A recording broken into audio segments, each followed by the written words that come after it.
Hi everyone, hope you're doing good. I'm dietitian Urvashi Desai and today I'm going to focus on gut issues. Like, what are gut issues basically? When there are disturbances in your lifestyle or in your dietary habits, you experience some symptoms like, flatulence or bloating or constipation or acidity, heartburn. These are the indicators body is showing to you that there are some problems going on with your gut. So we need to fix that. So how do we do that?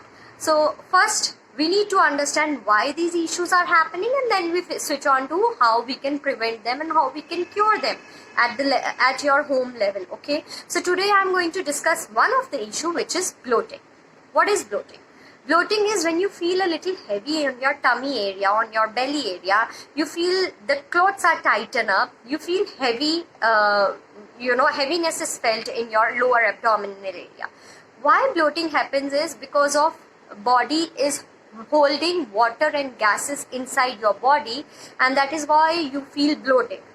Now we look on to what are the causes, because once you know why bloating is there in your system, then only you will be able to give the solution to that. So first we look on to the causes of bloating. First and the foremost thing is inactivity. If you're sitting and doing your job for hours and hours and you're not moving at all, the end result will be bloating. Second thing again I would suggest is in unhealthy dietary practices, intake of a lot of processed, packaged, junk food, a lot of high sugar, high salt foods result into bloating. Why? Because it imbalances your hormonal health, it imbalances the electrolyte balance inside your body, it imbalances everything because it is not healthy, and that is how it results into bloating.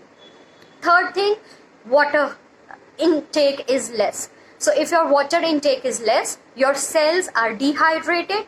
What will your cells do? Your cells will hold the water inside your body, and then you will feel bloated. So that is something not good, okay? And third, and the last thing is hormonal imbalance created in the body due to lack of sleep, bad quality sleep, inefficient, less number of hours of sleep, or stress levels, higher stress levels. It can be due to your job or personal or anything. Okay, so these all things, if at all you point out any of the causes, then we need to work on the solution accordingly. Now, what can be the solution? We start from the first thing is inactivity. So the solution comes right away from there, that you need to move. You need to get into the activity. So, it cannot be the excuse that you are so occupied doing your work that you cannot fetch few minutes in your daily schedule to move a bit. There are hundred of things that you can do while you're working as well, so that you are in an active lifestyle. Like when you are talking to somebody, you can just walk and talk. That is an activity. You just get up and drink water. You just get up and do some household work. Like most of us are in the household these days, so we can do some of the other work and then contribute towards your house, and then you can be active as well. And the simplest and the best thing is, immediately after you have your meal, do not sit. Make sure that you're walking for some time within your office or home premises, and you digest your food, because if your food is not digested, you're just sitting, then this results into bloating. So the first thing that you need to do is move, and that will help you to keep bloating away from your lifestyle. Okay, now coming on to the second thing is about your diet. So as I said, if your diet is unhealthy, if a lot of junk food, processed food, packaged food is there, we need to eliminate that. First thing, sugar and salt are not the good things to be included in the diet. High amount I am talking about. So we need to eliminate that as well. Salt is necessary in our diet to maintain the electrolyte balance, to give sodium to the body. A lot of important functions are carried out by sodium, but in limited quantities. We should not overdo, we should not sprinkle salt over our salads or cooked vegetables. It should not be done. It is not a good practice. And secondly, the quality of the salt should be taken into consideration. Pink salt, rock salt, sendha namak are a good option to be included. They have moderate amount of sodium. Free flow salt are not good to be included in the diet until and unless it is advised to you. Okay. Then there are a lot of vitamins and minerals that needs to be checked if you feel bloated. So first is vitamin B6, which helps in balancing the sodium amounts as well. If the vitamin B6 levels are on the lower side, we need to replenish them with a good amount of foods, and that, you can have, bananas, walnuts, potatoes. These potatoes, baked potatoes or boiled potatoes, not the fried ones. So you should include all these foods to maintain your levels. Then magnesium, it again helps in balancing your hormonal health, and magnesium should be taken into the diet, and it helps in weight loss as well, so it should be there in your diet.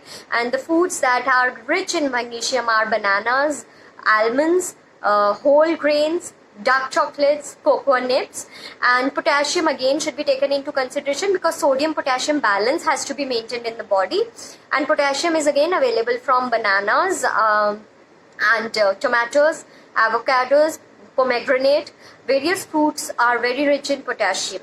Okay, so these are various vitamin and mineral we should be watchful for, especially for the women when they are nearing their menstrual cycle. When they are on their menstruation, they feel a lot of bloating. So a combination of jaggery with the black sesame seeds, you can make small laddus out of that, and that helps to release bloating during menstruation for women. And again, we need to keep a check on your water intake, because the cells should, even if the cells are dehydrated, then the bloating is again a result. So we should be drinking water adequately according to your body's requirement, according to the level of physical activity you are doing. Based on that, the water has to be calculated, and then adequate water has to be supplied to the body, so that the body do not withhold, the body cells do not hold the water. Now there are certain other remedies that we can do at home, which I'm going to highlight and which I'm going to share in the link also, so that you can refer to it anytime. We can do a combination. We can do various combinations for bloating, and we can try out which works for you the best, because each and every individual is different. So one option can work for one, but the same option cannot work for the other. So we need to see which option, which combination of food fits for your body. So the first thing is, when we mix a tablespoon of apple cider vinegar in warm water, and mix a teaspoon of psyllium husk, that is isabgol, and have it post meals, post 30 minutes of your meals or at bedtime. This helps in relieving bloating. The another thing which we can do is, you can boil fennel seeds in water, sieve it, and then sip that twice a day. You can add oregano, you can have oregano tea, that also helps in relieving bloating, because it has such properties that will help you to balance your hormonal health as well. Then green leaves, we can combine parsley and coriander in equal proportions, soak them for 2 to 3 hours, then blenderize with a little amount of ginger and lemon into it, and it is better if you don't sieve it and drink it early morning or before you go to bed. It can be either of the time. That will also help in relieving the bloatedness that you feel. Now our Indian diet contains a lot of legumes, dals in our daily routines. So dals, dals, they also can be the cause of legumes. Lentils also can be cause of bloating. So what I would suggest is, soak your lentils for at least 4 to 5 hours before you cook them. So soaking them will help to release the acids or release the chemicals, and then that will not lead into bloatedness in your body when you consume them. Now the other thing which is very, very important, and which I focused is in my last video, is mindfulness. The one concept of mindfulness is, chew your food slowly, chew each and every morsel slowly. That will all, because if you chew your food, if you don't chew your food, and you just gulp in your food without chewing it properly, that also results in bloatedness. So chewing your food slowly and properly is a very, very important step. And do not drink water with your meals. Do not drink anything with your meals. That also results in bloatedness. So if you want to have water, that should be minimum after 30 minutes of your meal, and that should be normal temperature or little warm water. It should not be fridged water, it should not be very cold water. And also when you're having water, it should be 30 minutes before the meal, not immediately before the meal you should be taking the water. Okay. And for people who are having a lot of bloating issues, they can have a little, just a pinch of 1/8 of a teaspoon carom seeds, which is ajwain in Hindi, after your meals, like just a pinch of it. That will also help in relieving your bloatedness. So these are few things that you can follow. Again, each and everything differs from individual to individual, but just pick up one thing.